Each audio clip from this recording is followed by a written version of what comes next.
Definitely gonna be decimating this.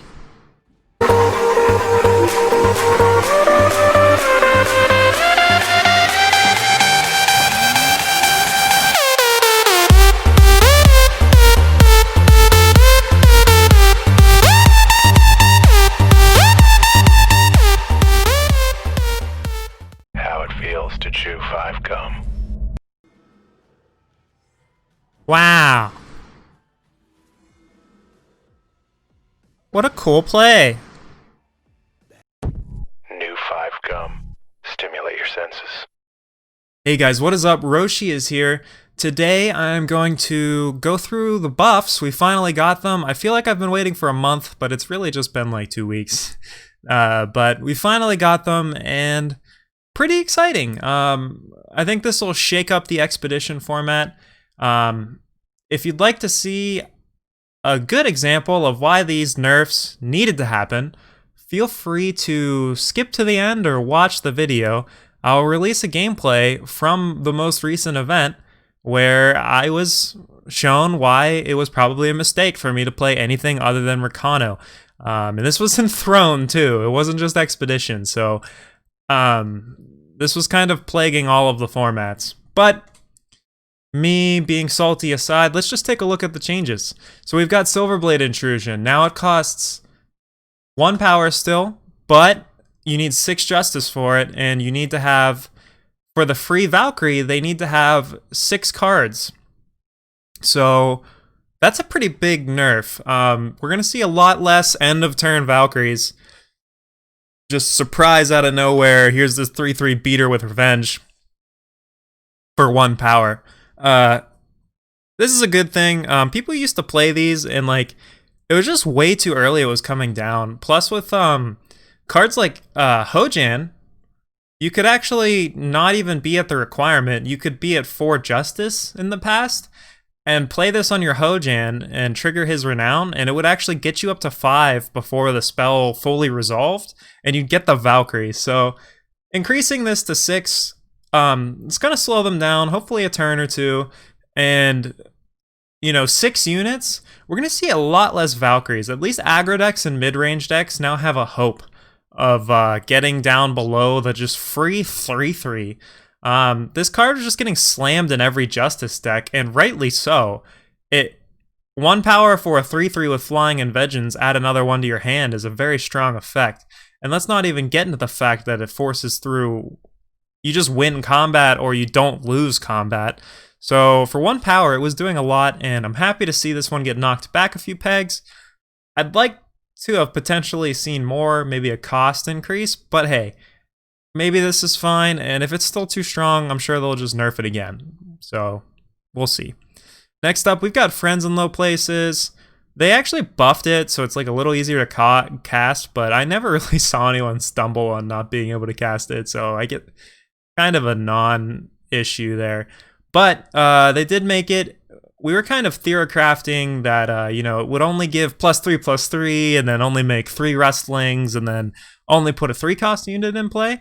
But what they did, I actually kind of prefer it. So now it's 8 fire to put the wrestlings in play, and 8 justice. However, instead of just putting the unit in play like it was before, now they only draw it. And this is huge, because one of the most frustrating things about this deck is they would play this mid-combat on an unblocked unit and give that unblocked unit +4/+4. And then they would rip Trick Shot from the top of their deck and give that unit anywhere from I guess the bare minimum was +6. But I've been hit for 20 damage, I've been hit for 25 damage, and like my opponent attacks with a 3/3, and like maybe I don't block it, and then I take 25 damage and die. So now, if they want to do crap like this, they're going to have to use the spell as a sorcery. So they'll have to like main phase Friends in Low Places something, and then get their Trick Shot, and then do it. So that's going to give us a lot more leeway of how we can now actually interact with this a little better. Like before, there was no counterplay. The counterplay was to never let them have a board, Because if they had anything with Overwhelm or anything that like got around your blockers, you just lost. Just if you passed the turn and they had a 3/3 flyer in play, there was a chance you just lost the game. Right there. You didn't know, I mean, you were never really knew if they had it, but the ball was back in their court to have it, and I just felt like they almost always had it. And it was very frustrating to play against. I'm happy to see this get knocked down a peg. I could rant about this card all day, but it looks like my ranting days about this card are potentially over. Still really strong. It still does way more than any 2-drop ever should with how much text is on it. But hey, what can you do? Iron Thorn Lawman, so they made it a 3/1. I like this, and the reason why is before this change, Blightmoth used to really be strong against aggro decks, but like it kind of fell off, like because against Rakano Surge, Blightmoth was basically useless. It was like a chump blocker that just died or got overwhelmed over, and it didn't kill anything, and all it did was just shrink something and then like chump block. Now we can pop their Iron Thorn Lawman with Blightmoth. So Iron Thorn Lawman being one of the most important cards to like remove as early as possible. They'll still get 1 surge off of it, but now pretty much any sort of interaction, if you so much as poke Iron Thorn Lawman, he's just gonna die. So we're happy to see this change. Interesting, they made him into more of a glass cannon instead of actually dealing with the problem of how much influence he gains. Kind of worried that we might still see more Rakano Surge, but at least it'll be a little more manageable in its current form. Especially in Expedition, where it's just harder to get influence. So, happy to see these changes. They definitely took these down a peg. I'm not going to read through what they said, but, you know, it's in a better spot now. And I imagine another thing that got at the axe, looks like along with Rakano, we're seeing a nerf to Helio. Honestly, I think this needed to happen. I'm sad to see it get nerfed a little bit, but it's still a super playable card at 6 power. Basically the same card. It's just going to come down a turn later. That's going to hurt its viability a good bit. Potentially now it's going to see more play as like a broker target. But I don't want to theory craft too much in video. I just want to talk about what changes they made and show off why I think those changes needed to be made. So we'll just move right along. I think Helio is still good though. We got some random buffs, and honestly, these are all basically draft cards.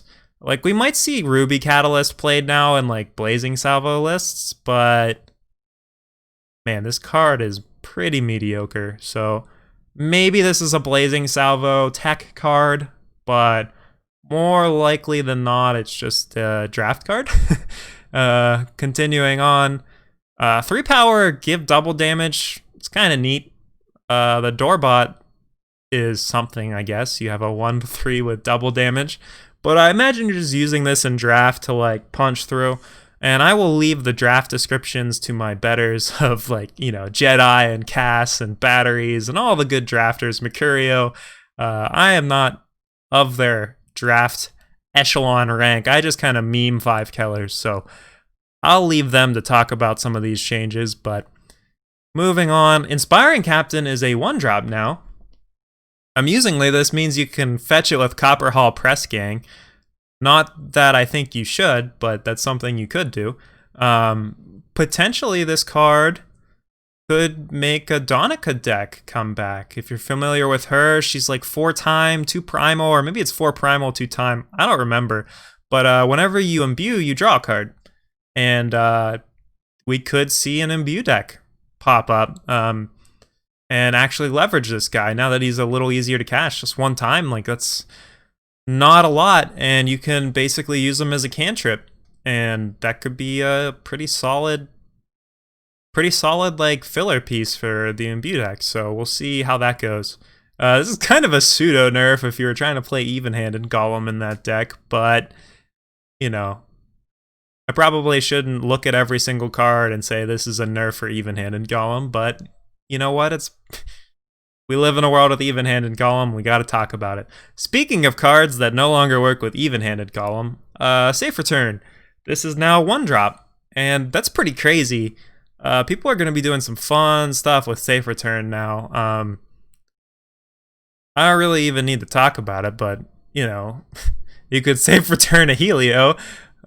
This is cool. We're going to see more safe returns flying around, I think.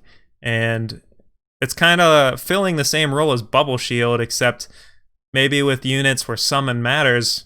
You know, I can easily see including this in, like, let's say I played a Nash and like they go to kill it and I'm like 1 power no. I believe the reason this might have happened is there just wasn't a lot of counterplay to turn to seed. So I think this is like their subtle way of saying, okay, like let's give the players some ways to like interact with turn to seed. And now Combri or any deck splashing Combri or whatever, now we have a way to return our minions safely to our hands. Accelerated Evolution, this card was nerfed up to 3 and now it's coming back down to 2. I don't really have anything to say about that. It's now playable in even-handed Golem decks. I remember back in the day it was pretty obnoxious to play against. Hopefully we don't see more of it just because flying's kind of annoying, but I don't have a problem with this either. It's been a while since we've even thought about this card, so maybe it'll spice things up, and if it's still too good at 2 and they need to nerf it back to 3, then so be it. But you know, this is a nice tool for any even Elysian decks or any decks that just want to, you know, you get 2 material for this card, so you always have to consider any card with Echo as just maybe you only use 1/2 of it and use the other half as market fodder. So it's pretty neat. Nahid's Faithful getting a minor buff here. Not dying to Blightmoth is important. I kind of feel like Blightmoth was the death of cultists. I haven't seen a cultist deck in a while in any format. I don't even think cultists are in Expedition anymore. So, but I haven't seen very many cultists flying around in Expedition. Now you see some like in Throne, you see some like one-off cultists like Catra sees play, but as a tribe, as a unit, there's been no cultists. Maybe this is the push that they need. Buton got buffed. I thought this card was annoying before. I was glad you could just chump block him. I don't really see too big of a deal with him getting void bound. It's not really going to change the way things play most of the time, but you know, any deck I'm playing with frickin' wisps and stuff in it's gonna be sad, so I suppose that's something. Boulder Gate Guard has Plunder now, Razor Lash has Plunder now, and Syl has Plunder now. All I can say is thank you, like that's pretty cool. I don't know how I feel about them just arbitrarily tacking Plunder onto random cards, but if it's a card that's not a Rakano card, I suppose I can't really complain. Because they seem to have Plunder tacked onto every frickin' card. So it's cool to see some other factions get some love. Razor Lash really kind of needed the buff, and Syl could definitely use the help as well. So we're happy to see this change. I don't think there was a lot. It felt like sometimes when you were playing against those Rakano decks, even if I was playing like a turbo control list, sometimes they would just outvalue me because every power they drew just got turned into a treasure. And half of the cards in their deck feel like they had Plunder arbitrarily tacked onto them on cards that were already strong enough to begin with. So happy to see some other factions, primarily Shadow, getting some love.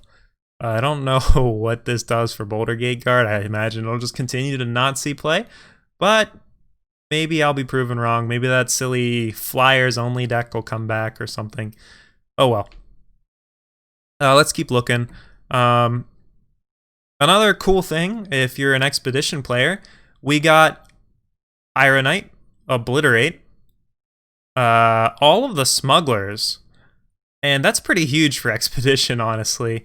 We really haven't had any good merchants in Expedition. Recently we got all the etchings, which kind of opened the gates, but Expedition's always been all about really crappy market access. Like, if you're playing Primal, you better have a forecast market because you need transpose, or Fire had the Blazing Salvo, and etc., etc.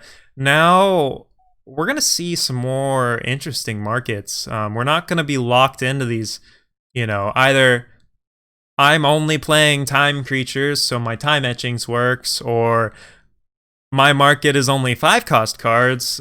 We can actually we're playing these factions, we can kind of pop off and use whatever we want and have a lot of utility. So that's pretty cool. I can think of quite a few decks of mine that would be happy to see this. Like, just naming one just for fun, my rebuild deck would love to have access to East Annex Smuggler. We were already playing Boros or Praxis Kellers, so we're happy to see this change. It'll be exciting.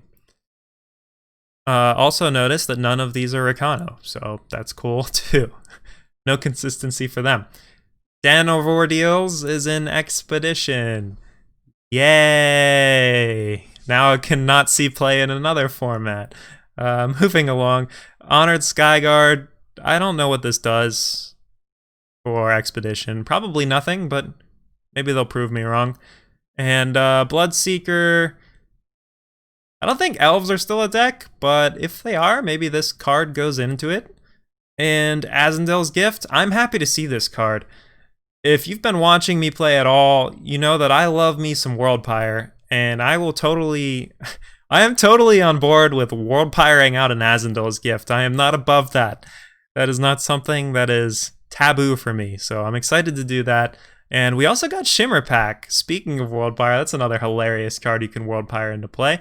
So we might see an Elysian token deck make a resurgence, or some sort of 3 Kellers, including Elysian, token deck come back. So now, thank you guys for watching this video. I'm going to show the gameplay of the video that started this post. And if you wanted to see just the full gameplay of what led up to me getting absolutely destroyed. It was a game that at a certain point I thought I couldn't lose, but our opponent just one-shot us. It is what it is, but I figured for the sake of fairness, I'd include the whole gameplay and just some of my thoughts afterwards, just so that, you know, you can see what happened and what led up to it, and how I basically had no hope of ever interacting with that just because of what they did. So, thanks for watching.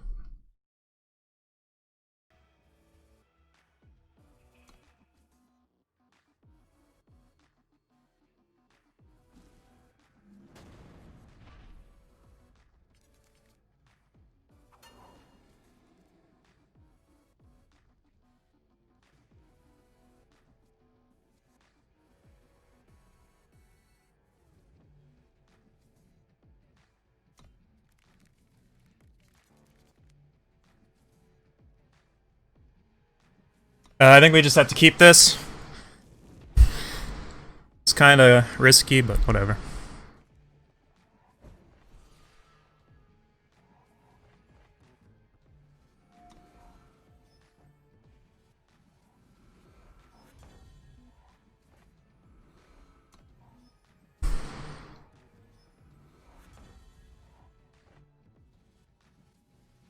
Gives us Aegis.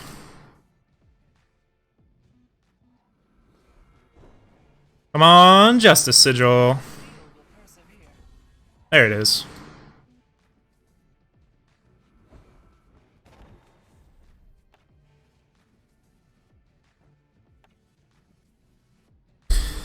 Guess we do symbol here.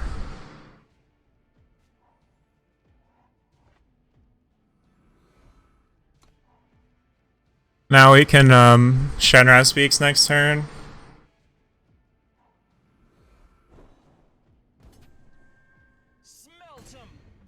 We want to.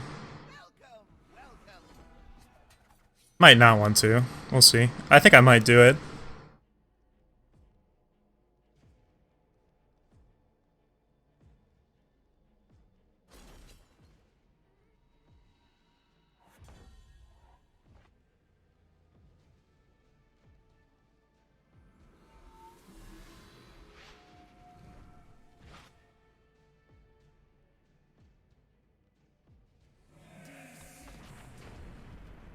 Because they were deciding if they wanted the Silver Blade or not.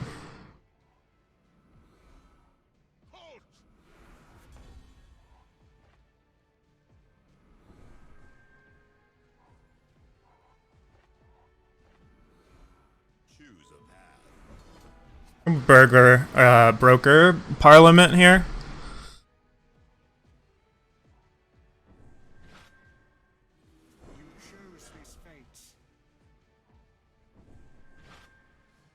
Definitely gonna be decimating this.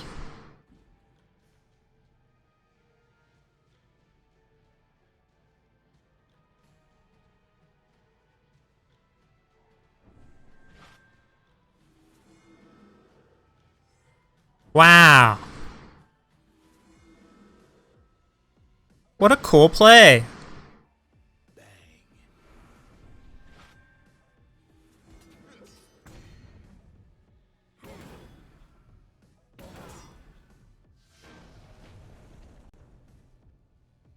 I passed my turn. He had a Valkyrie Enforcer in play. And then I died.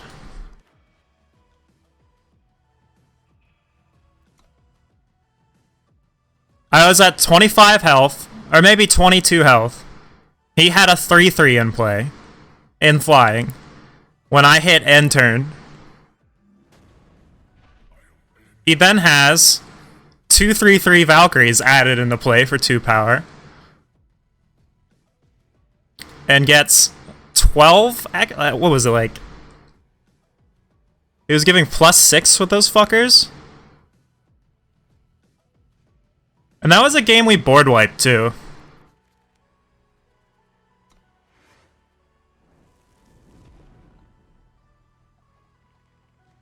Wow, and that game was so ours too. He definitely stole that from us. We had 2 Souls Rests in hand. We weren't like even remotely close to dead, and it's just like, well, here's my friends in low places, ripping trick shot, now you lose. The only counterplay for that is to just me, I guess, conceding in response.